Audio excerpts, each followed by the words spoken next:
Cash flow statement. Cash flow statement हमने शुरू किया था, जिसमें लास्ट 2 लेक्चर में हमने इंट्रोडक्शन की थी, उसका मीनिंग दिया था और कैश फ्लो होता क्या है, मीनिंग और इसके कैरेक्टरिस्टिक्स के बारे में देखा था। अब हम करेंगे उसका इंपॉर्टेंट पार्ट है कैश फ्लो स्टेटमेंट का, कैश फ्लो स्टेटमेंट। हमने क्या पढ़ा था कि कैश फ्लो स्टेटमेंट होती क्या है। हमने ये देखा था कि कैश फ्लो स्टेटमेंट क्या है, just inflow and outflow of cash. अब हमारे बिजनेस में कई तरह की एक्टिविटीज होती हैं। According to the cash flow statement AS3 accounting standard number 3, accounting standard number 3 में जो कैश फ्लो स्टेटमेंट की प्रॉपर प्रिस्क्रिप्शन दे रखी है अकॉर्डिंग टू ICAI के अकॉर्डिंग जो AS3 में कैश फ्लो स्टेटमेंट की जो भी डिस्क्रिप्शन दे रखी है, उसमें क्या बोला गया है कि बिजनेस की टोटल एक्टिविटीज को, बिजनेस की टोटल एक्टिविटीज को 3 हिस्सों में डिवाइड किया गया, क्लासिफाई किया गया। वो क्या बोलते हैं अकॉर्डिंग टू देम कि for making cash flow statement business activities can be classified into 3 parts. Number 1 is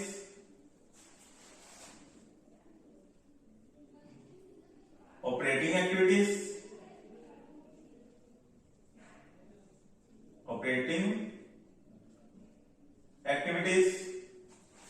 Number 2,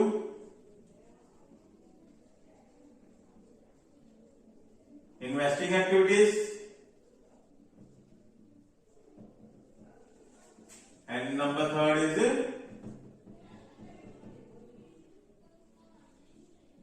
financing activities. हमारी कैश फ्लो स्टेटमेंट में बिजनेस एक्टिविटी को 3 हिस्से में डिवाइड करके हमने इसको समझना। अब सबसे पहले ऑपरेटिंग एक्टिविटीज। ऑपरेटिंग एक्टिविटी का लिंक किसके साथ है, इन्वेस्टिंग का किसके साथ है और फाइनेंसिंग का किसके, आज हम ये टॉपिक कवर करेंगे। अब ऑपरेटिंग एक्टिविटीज, ऑपरेटिंग एक्टिविटीज का लिंक किसके साथ है, it is linked with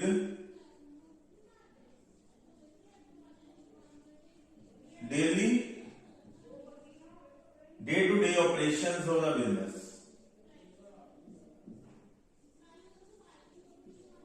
day to day operations of the business, business के डे टू डे ऑपरेशंस में ये यूज होती हैं ये एक्टिविटीज। इनका लिंक किसके साथ है, डे टू डे ऑपरेशंस के साथ। डे टू डे ऑपरेशंस के साथ है which are recurring in nature.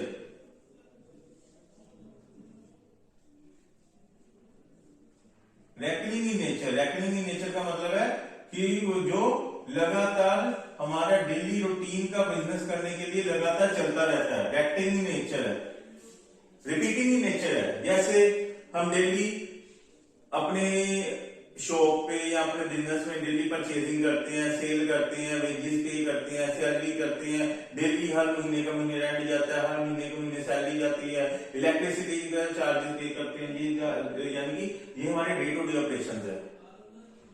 और ये day to day operation recurring nature में है, लेकिन जो इन्वेस्टिंग और फाइनेंसिंग है ये हमारी डे टू डे ऑपरेशन में कवर नहीं होते। इनका इन्वेस्टिंग का लिंक किसके साथ है, इसका लिंक है, it is link with fix assets only. इसका लिंक किसके साथ है, only link with fix assets. और उसका लिंक किसके साथ है, फाइनेंसिंग एक्टिविटी के साथ, यानी कि with share capital and long term boranes. Share capital और लॉन्ग टर्म बोरेंस का लिंक फाइनेंसिंग एक्टिविटी के साथ है। अब इसका हम डिटेल में सबसे पहले इसका करेंगे ऑपरेटिंग एक्टिविटी।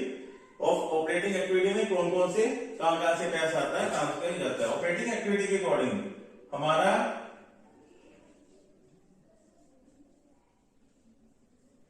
पैसा कहां इनफ्लो होता है और कहां आउटफ्लो होता है, ये देखेंगे। सबसे पहले हमारा पैसा कहां से आता है? कैश कहां से? ऑपरेटिंग एक्टिविटी में जब हम कोई भी बिजनेस स्टार्ट करते हैं, बिजनेस करने के लिए सबसे पहले ऑपरेटिंग एक्टिविटी हमारा पैसा कहां से आने की चांसेस होते हैं? सबसे पहले हमारा पैसा आने का एक ही चांस है, सेल से। यानी कि हमारा सबसे पहले पैसा कहां है? Cash sales. ये हम लास्ट लेक्चर वैसे कर चुके थे कि cash flow statement deal with only cash transactions, there is no scope for any credit transaction, so there is the treatment of only cash here, cash sales. Now operating activities के according अब हमारा है, मैंने सारा लिख दिया, investing activity, operating activity, investing activity, financing activity के according. अब ये ऑपरेटिंग एक्टिविटी का लिंक इसके साथ है, डे टू डे ऑपरेशंस के साथ है, इन्वेस्टिंग का फिक्स एसेट के साथ है और फाइनेंसिंग का शेयर कैपिटल के साथ है।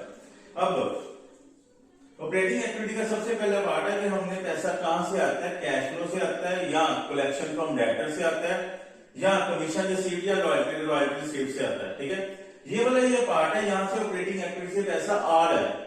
पैसा ऑपरेटिंग एक्टिविटी में जाएगा कहां? कैश परचेज पे जाएगा, या कोई पेमेंट को क्रेडिटर करनी है, या कोई वेजेस पे वगैरह सैलरीज वगैरह हमें पे करनी है। ठीक है, और इन्वेस्टिंग एक्टिविटी के अकॉर्डिंग इनफ्लो और आउटफ्लो ऑफ कैश कहां पर जाता है? इन्वेस्टिंग एक्टिविटीज के अकॉर्डिंग सबसे पहले, क्योंकि इन्वेस्टिंग एक्टिविटीज का मेन पार्ट किसके साथ लिंक है? इन्वेस्टिंग एक्टिविटी का लिंक है हमने सिर्फ only purchase and sale of fix asset के साथ लिंक है। ठीक है, हमारा पैसा कहां पर कैसे आएगा? सेल ऑफ फिक्स एसेट, यानी कि अगर पुरानी मशीनरी बेचते हैं तो पैसा आएगा, या कोई पुरानी इन्वेस्टमेंट बेचते हैं तो पैसा आएगा, या कोई इंटरेस्ट और इन्वेस्टमेंट पे पैसा आता है, यो सारा यहाँ पर आता है। यहाँ पर ना एक और बात, मैं यहाँ पर रेंट रिसीव्ड भी आ सकता है। मान लो कि मैंने कोई बिल्डिंग किराए पे दे रखी है, वो कंपनी को वो रेंट रिसीव्ड भी है, इस केस में inflow of cash in case of financing activity ही गिना जाएगा। ठीक है, फिर आउटफ्लो पैसा जाएगा कहां? इन केस ऑफ फाइनेंसिंग में पैसा कहां जाएगा? अगर मैं कोई एसेट खरीदता हूं, कंपनी में कोई एसेट खरीदती है, अगर कोई कंपनी इन्वेस्टमेंट खरीदती है, परचेज करती है, तो वही पैसा इन्वेस्टिंग एक्टिविटी के आउटफ्लो में ही जाएगा। ठीक है, आगे फाइनेंसिंग एक्टिविटी के केस में हमारा शेयर कैपिटल है, शेयर यानी कि फाइनेंसिंग एक्टिविटी का प्रॉपर लिंक हमारा फाइनेंस के साथ होता है। फाइनेंस पे यानी कि पैसा कहां से आता है? पैसा या तो हमारा शेयर कैपिटल से आता है, शेयर होल्डर से आता है, या हमारा पैसा आता है किसी लोन वगैरह लेने के लिए आता है। ठीक है, यानी कि यहाँ तो ये लॉन्ग टर्म बोरिंग में यूज होगा या शेयर कैपिटल में यूज होगा। इनफ्लो और आउटफ्लो में क्या आएगा?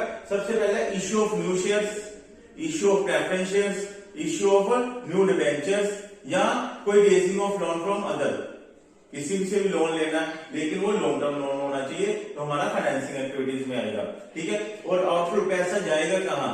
पेमेंट ऑफ लोन, यानी कि जिसको क्या बोले repayment of loan, redemption of preference share, redemption of debentures, payment of interest, payment of dividend, these are to be covered under the financing activities की आउटफ्लो लिस्ट में आएगा। ठीक है, ये सारे का सारा टॉपिक हमारा मेन है कैश फ्लो स्टेटमेंट का, जिसको समझने के लिए कैश फ्लो स्टेटमेंट में सबसे पहले कैश फ्लो स्टेटमेंट का सम सोल्यूशन निकालने के लिए हमें सबसे पहले एक्टिविटीज को गिवन सोल्यूशन में से, गिवन सम में से, प्रॉब्लम में से हमें एक्टिविटी को बाइफिकेशन करनी आनी चाहिए कि ये कौन सी एक्टिविटी है, ये कवर किस में आनी है, ऑपरेटिंग है, इन्वेस्टिंग है, फाइनेंसिंग है।